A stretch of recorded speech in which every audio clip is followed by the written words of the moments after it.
I see you gather before me. Hungry, terrified, clutching your babes to your breast.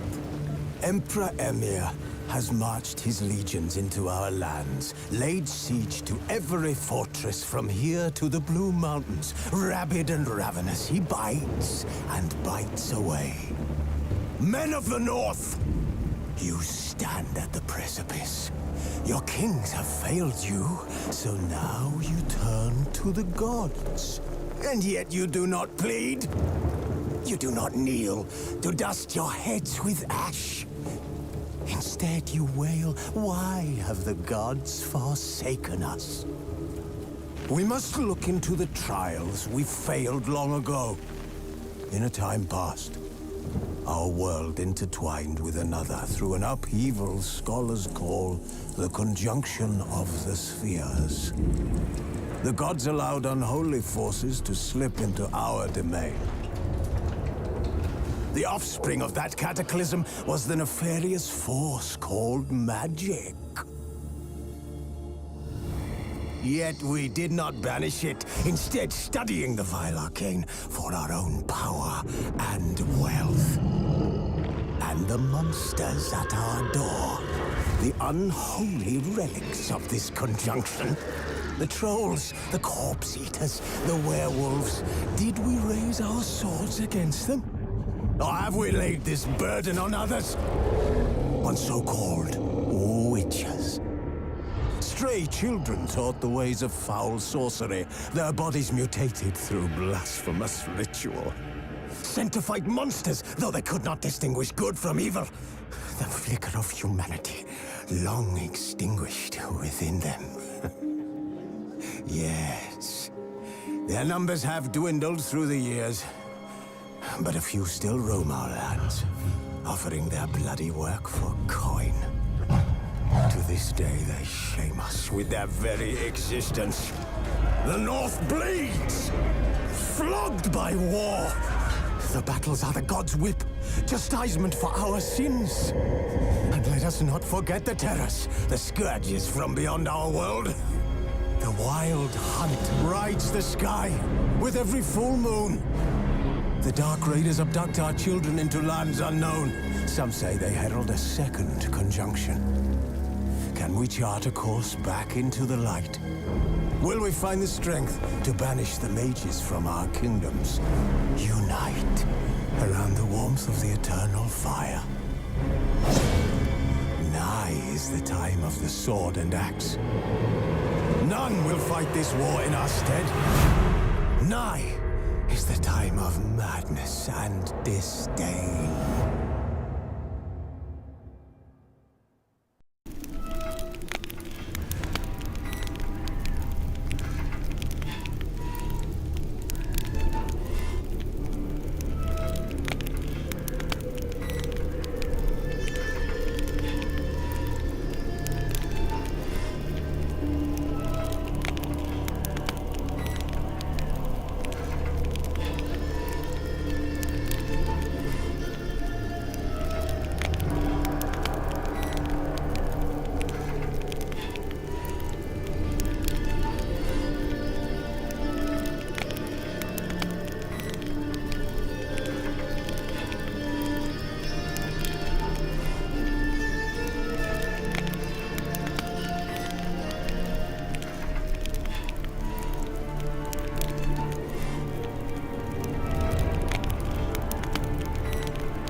wounded and tired, Ciri collapsed in the swamp. Some peasants found her and took her to the Baron, Velen's self-appointed ruler. The warlord took the young woman in, had her nursed back to health, then sent her on her way to Novigrad.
You should have gone after him. Straight into some monster's jaws?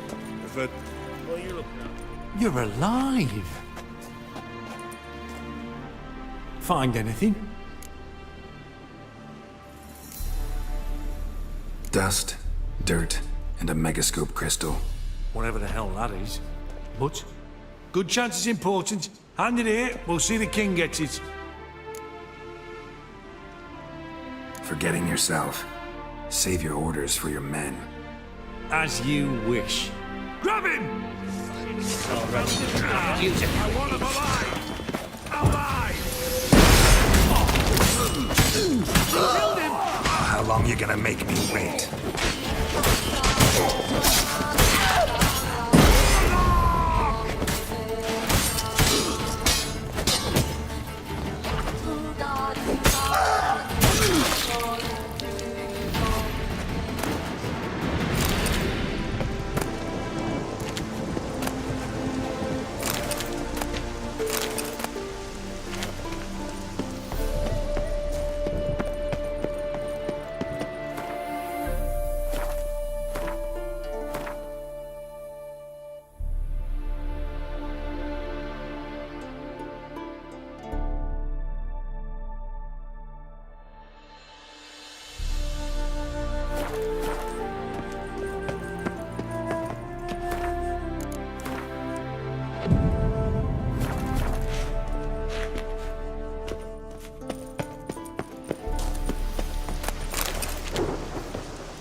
This will pass. Like dung that flows to the sewers, so the worst scum flow. I've heard. Ah, here crawls a Life sweat enough in the gutter.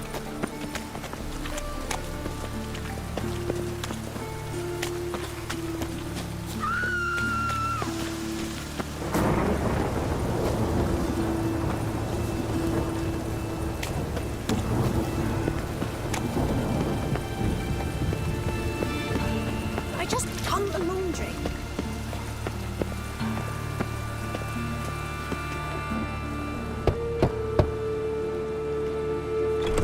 Yes? Who are you here for? Triss. Told her from the start. No men, no pets. 'Tis a decent house for decent folk. Don't worry, won't stay long.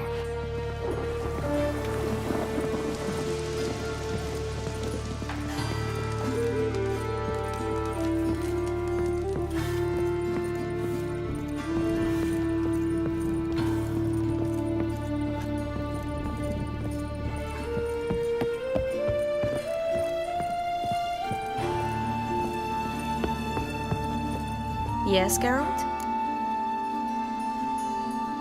Spoke with Radovid. Offered me a contract to find Philippa. The bastard. Wasn't enough that he poked her eyes out? Probably wants to torture her some more. You turned him down, of course. No. Geralt, you know what he did to her. Relax. See, I figured if I agreed, I could look for her without his men getting in my way. Fact is, I'm curious to know what happened to her. So? Learn anything? A bit. Seems she hid in some elven ruins outside Novigrad after she fled Loch Muin. Conducted some experiments there. This might tell us more. A Megascope crystal. It's damaged, but it could still work.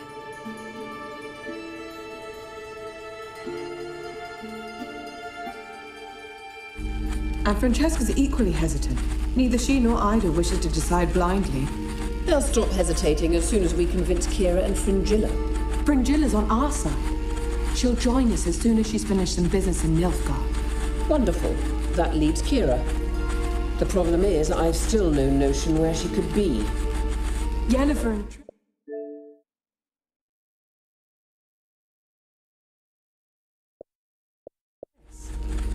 Yennefer's never belonged to the Lodge. And Triss, well, we shall see. I must regain my vision. I can go to Novigrad, then see Arthur de Ballista. The word is, Triss is also carousing about the city. You still insist? Phil, pardon my saying so, but you will never regenerate your eyes on your own. Vilgefortz did it. I'm employing the same method, cultivating tissue and precious stones. It's madness. You will need its power. You'll put yourself in great danger. That's it. That's all I could recover.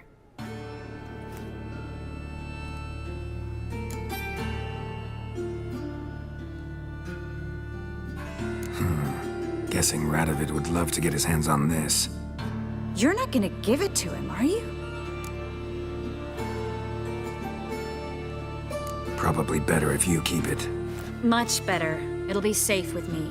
I'll try to cast a diagnostic spell. Maybe learn something more. Good luck.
EA Sports.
Welcome to Lincoln, Nebraska, home of the Cornhuskers and home to some of the most loyal fans in the sport, where, once again, Memorial Stadium will be sold out. We've got a top 25 matchup on hand. Two of the premier teams in the land looking to make a statement that will resonate. As we'll see the number 24 team in the country, the USC Trojans, taking on the 12th ranked team in the land, the Nebraska Cornhuskers. For EA Sports College Football, Reese Davis with you alongside David Pollack and Jesse Palmer. Time to get this game started.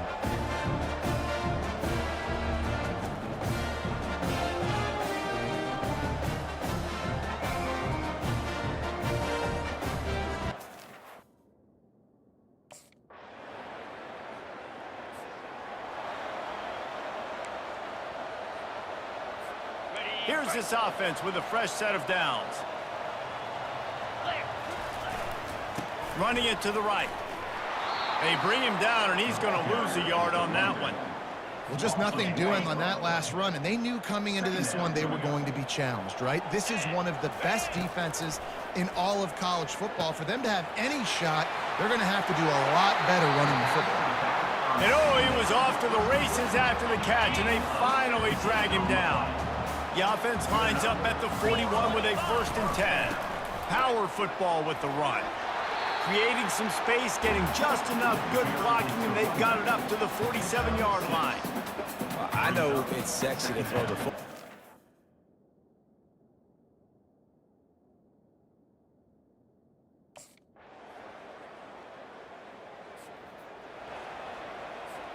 First down here for the offense.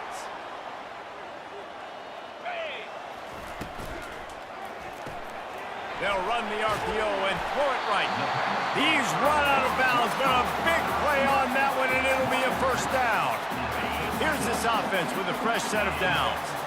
And a big key on that throw to the slot receiver, guys, is putting the ball out in front. The location of the throw is what helped that guy get extra yards after the catch. You want to make sure to maximize those types of runs, and he gets it out to the 41. The Big Ten schedule sort of ate these guys up last year. They're looking for a better performance this time around. Yeah, and it eats a lot of people up, obviously being such a tough conference. But if you look at the way you start the season, a lot of times, man, that's when you build your momentum. That's when you build your confidence. If you can hang around, be competitive, sometimes the way you start, Palmer, it just lays out the rest of the season for you. And they know they just got to be a lot more physical this year. That schedule did.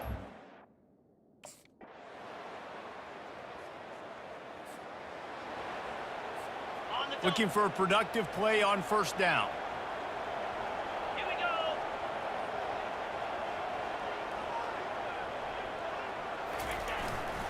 Leaves it with the running back. They bring him down, and he's going to lose a yard on that one. Just enough time to get off one more snap. Trying to beat him to the corner on the right. Makes his man miss.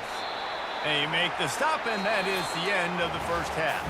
1st half in the books. Time now to join Kevin Connors in our halftime update. Guys, time for everyone to take a deep breath and digest what we just saw in Lincoln. And I get it. A lot of coaches will say the difference between winning and losing comes down to stopping big plays and getting big plays. But if you ask me, it's more about how good you are on 3rd down and how efficient you are in keeping drives alive. Those two stats can help you break the will of even the best defenses and help you come out on top. And with that, back to the Sea of Red and our guys at Memorial Stadium.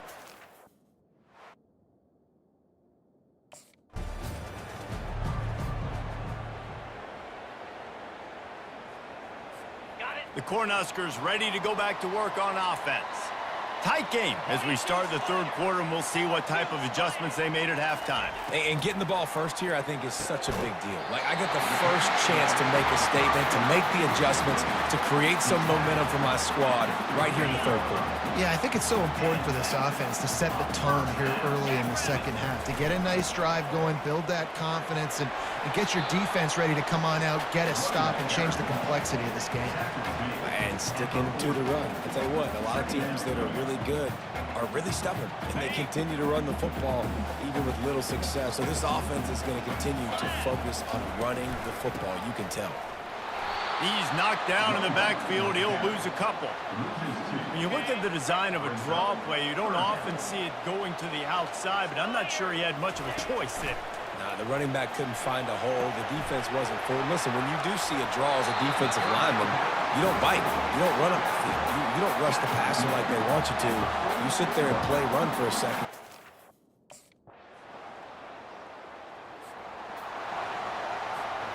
A 3rd and long coming up here. To the air, it's Raiola. Makes his connection. He goes out of bounds, but there is a flag on the field. Let's see what this one's about.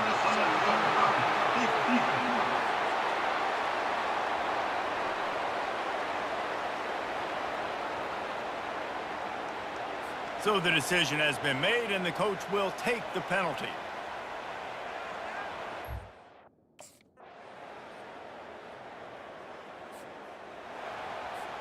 The offense will have a chance to get the go-ahead score here in the 4th. Movement here from the tight end. They go to the ground. And he does a really nice job finding open space and making a good gain before the stop is made. 8-yard pickup on 1st down leaves them with 2nd and short. They'll give it to the back. At the 40, there he goes. Got a lot of running room. Touchdown, Cornhuskers. They've got the lead here in the 4th.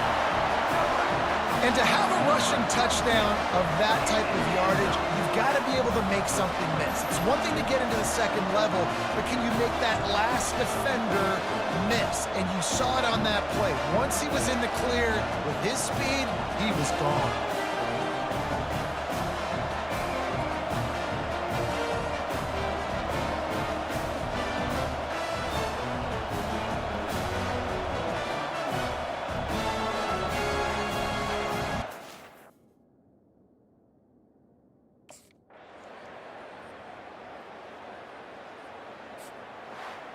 The drama built throughout this game, memorable plays, and then finally the gut-wrenching loss at the end in overtime. This coaching staff is going to look back at the overtime, and they're going to wish they had called some different plays. They had some things set up, but ultimately, with games like this, they come down to the wire. You got to be able to dial up plays to win. I don't think this coaching staff did a great job. And it's so frustrating to get to this point and make enough plays to be in the game, to come up short in overtime. I'd almost rather get blown out or this game be decided in regulation. Just very frustrating to lose a game, especially like this in OT. So that's going to do it for us. For Jesse Palmer, David Pollack, I'm Reese Davis saying so long. This has been another presentation of EA Sports College Football.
EA Sports.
Welcome to Memorial Stadium and the sea of red in the heartland of Lincoln, Nebraska. An uncommon place and home to an uncommon program with a championship pedigree.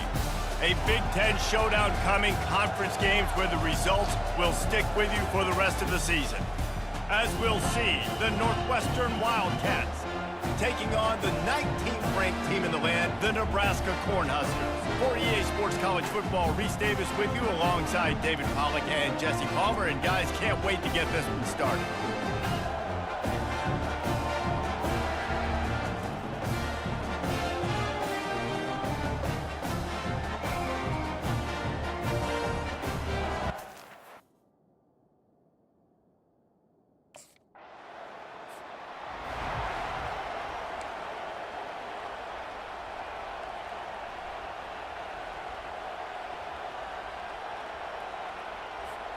First down here for the offense.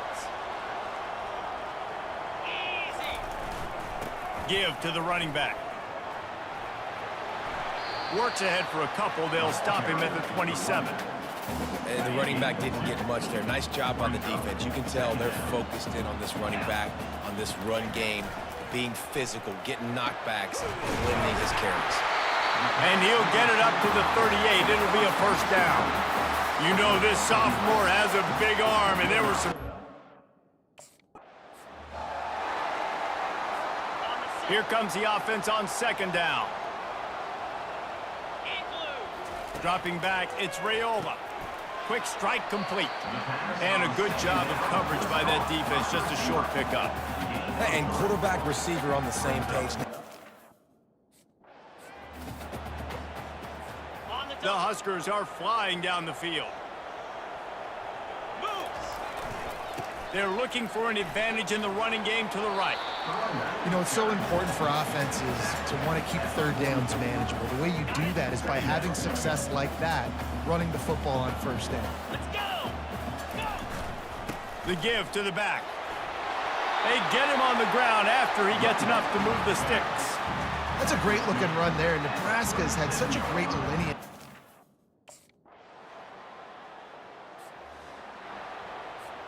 The offense set for a first down play. Leaves it with the running back. And he found plenty of running room on that one before the defense was finally able to get him down. They're backed up just a little. First and 10 from their own 19. Makes the grab on the left. Makes the grab, and it's enough for the first down before he's dragged to the ground. This offense is clicking.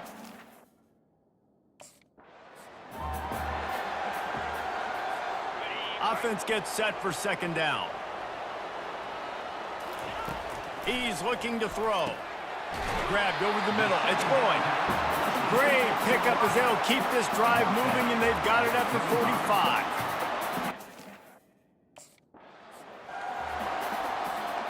This offense has a second down play. Now the play fake.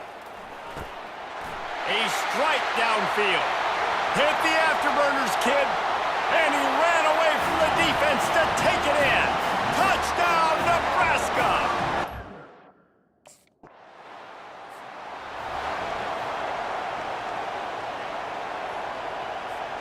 The Cornhuskers ready to go back to work on offense. Guys, it's been an entertaining first half and not a lot of time left to put some more points on the board. No, but you got this possession right here to maybe go into the half tied up. So good first half, but a great way, Jesse, to end this first half. Yeah, you'd love to take that momentum into the second half. And listen, this offense practices 2-minute every single week for this exact situation. They'd love to be able to go generate a few more points before taking it into the locker room. And you see the wide receiver.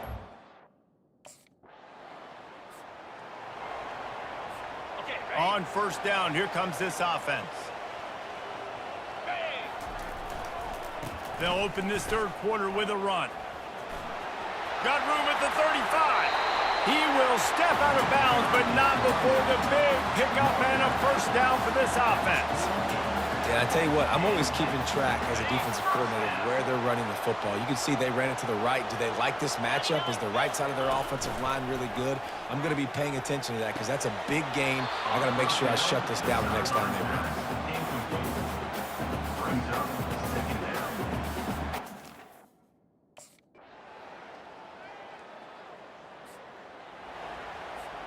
Here comes the offense on first down.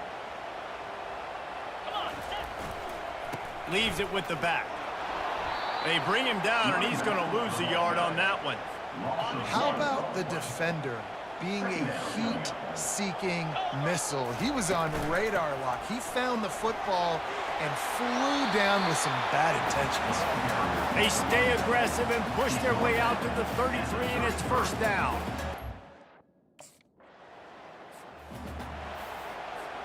Second down here as they go back to work after the break. A little pre-snap eye candy for the defense. Scanning the field, it's Raiola. He's going to throw deep right side. It's complete. Takes it to the house. Touchdown, Cornhuskers. They extend the lead here in the fourth, and after stumbling early, about to push their record to 3-1. Salt enter wound, right? Late in the fourth quarter, you can run the football, run this game out. No, sir. I'm going to continue to...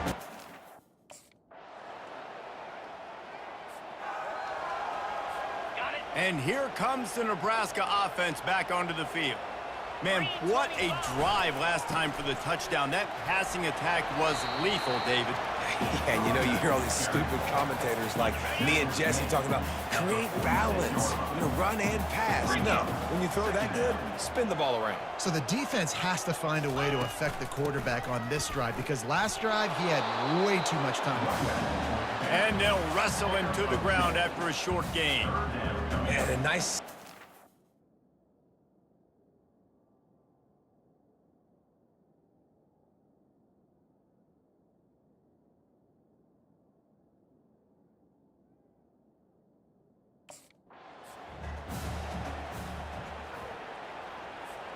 We've reached the 2-minute warning, and this offense will be quite content just to drain the rest of the time away. The Cornhuskers have it with a 1st and 10. Movement here from the tight end. They'll keep it on the ground. They want this clock to move. Timeout called there by the defense, desperate to get the ball back and save as much time as possible. Timeout, Northwestern.